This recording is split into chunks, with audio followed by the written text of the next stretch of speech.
Sylvain Soulard, bonjour. Nous allons parler donc de robotique sur une simulation en troisième, en classe de techno, du port de Rotterdam, c'est ça? C'est cela. Alors en quoi consistait le projet qui a duré sur l'année scolaire? Voilà, donc c'est un projet de technologie en troisième. On est parti d'une première problématique qui était comment sécuriser, comment optimiser un port marchand. Voilà, donc on a pris l'exemple du port de Rotterdam et les élèves ont eu à travailler, à réfléchir sur différentes problématiques comme voilà, le convoyage des conteneurs et puis la manutention de ces conteneurs en vue de les stocker.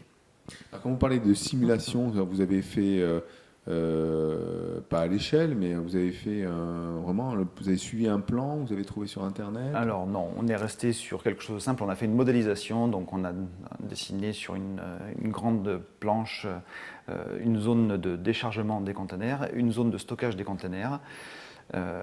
Ensuite, j'ai fourni aux élèves des petits robots convoyeurs, des petits robots qu'ils ont ensuite transformés en robots convoyeurs.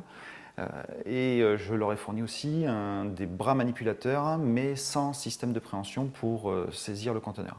Donc ils ont eu à réfléchir sur une méthode, enfin une solution technique pour saisir le conteneur afin de le stocker. Donc il y a eu un gros travail de conception et un gros travail de programmation. Donc, avant la conception et la programmation, il y a eu un travail d'analyse. Vous avez présenté, je sais pas, un film sur Rotterdam. Pourquoi qu'est-ce qui Alors, se passait? dans un premier temps, Ils ils sont ont allés eu... à Rotterdam peut-être? Non, malheureusement, non. J'aurais bien aimé en fin d'année, mais non. En réalité, on a commencé par une vidéo très simple du port de Rotterdam, mais pas la partie automatisée. C'est-à-dire qu'ils ont vu un porte-conteneur être déchargé, mais on va dire à l'ancienne, c'est-à-dire avec des personnes, des dockers, des grues, etc. etc. Et à partir de là, on est parti sur voilà, comment est-ce qu'on peut optimiser, sécuriser, etc. Donc il y a eu toute une séance de brainstorming. Rapidement a émergé l'idée d'automatiser, donc de robotiser certaines actions. Et une fois que ces idées-là sont sorties, eh bien voilà, ils sont penchés sur la problématique. Donc j'ai montré une vidéo, ils ont vu une vidéo sur le convoyage automatisé tel qu'il existe à l'heure actuelle à Rotterdam. Il y a pas mal de choses qui sont sorties, entre autres le fait que ces robots se déplacent tout seuls automatiquement, mais qu'il n'y a aucun marquage au sol, aucun guidage ni quoi que ce soit, enfin visible pour nous. Et donc voilà, les élèves ont dû réfléchir à comment est-ce que ce robot convoyeur allait pouvoir aller vraiment d'un point à un autre de façon précise.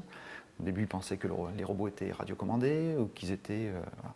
Bon, et puis vu la quantité de robots, c'était pas possible que ce soit radiocommandé, donc il a bien fallu trouver une solution pour automatiser. Donc ils ont eu pas mal de travail de conception. Sur la maquette, ce sont les élèves donc, qui ont rapidement, en ayant vu fonctionner, enfin en utilisant les convoyeurs, ont vu qu'il y avait des capteurs infrarouges qui permettaient de détecter une ligne noire sur une ligne blanche. Donc ils sont partis sur cette idée-là. Donc ils ont fait eux-mêmes les tracés sur la table.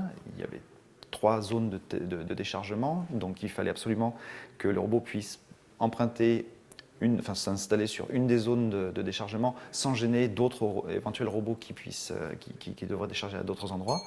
Et donc voilà, les élèves ont dû faire des tracés, des bifurcations. Dans la programmation, il a fallu qu'ils apprennent à suivre une ligne, qu'ils apprennent à leur robot à compter pour pouvoir s'arrêter au bon arrêt, changer de direction, etc. etc. C'était un travail assez conséquent en programmation sur la partie du convoyeur. Sur le bras manipulateur, c'était plus simple parce que c'était plus séquentiel, c'est-à-dire que c'était des séquences de mouvements où on programmait le robot pour qu'il fasse un mouvement, puis un autre, etc. Donc là, on était moins dans une programmation événementielle, plus dans une programmation séquentielle. Il y a eu aussi un travail de fabrication donc de certains éléments avec des imprimantes 3D. Voilà, alors les élèves, une fois qu'ils ont vu le bras manipulateur et vu le conteneur, leur cahier des charges était simple, il fallait trouver un système une solution technique pour saisir ce conteneur et donc le maintenir tant qu'ils le déplaçaient. Et donc ils ont fait des recherches sur Internet entre autres. Ils ont trouvé plein de pinces. Là aussi, on a fait une séance de brainstorming par rapport à la faisabilité, par rapport au matériel qu'on avait dans la classe et ce qu'il était possible de faire. En général, enfin, sur toutes les classes, donc j'avais 7 classes de 3e, il y a 5 modèles de pinces qui sont revenus de façon régulière.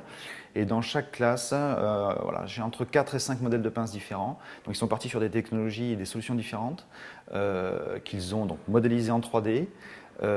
Pour certaines pièces, quand c'était faisable, nécessaire, ils ont imprimé en 3D. Ils ont surtout fraisé avec une fraiseuse à commande numérique, parce que l'impression 3D, même si c'est très très bien, c'est très très long. Et donc sur une séquence de 2 heures, voilà, c'est difficile d'imprimer plusieurs pièces. Et puis ensuite, voilà, il y a eu de l'assemblage, et puis ils ont pu tester leur programmation avec leurs pinces installées sur le bras manipulateur. Donc, bilan d'expérience pour les troisièmes, c'est quoi l'objectif pédagogique pour les troisièmes dans le cadre de ce projet? Alors là, on est sur un projet plutôt complet, dans le sens où il y a de la recherche de solutions techniques, de la conception, il y a du travail en communication, parce que je leur demandais de présenter, de faire des revues de projet au fur et à mesure de leurs travaux. Il y a donc un travail d'équipe, un travail de communication, de la programmation de façon assez conséquente maintenant, mais la grosse partie de conception et de fabrication, et donc l'utilisation d'outils numériques, que ce soit la fraiseuse ou l'impression 3D, voilà, ça permettait d'approcher tous ces domaines et de pratiquer tous ces outils.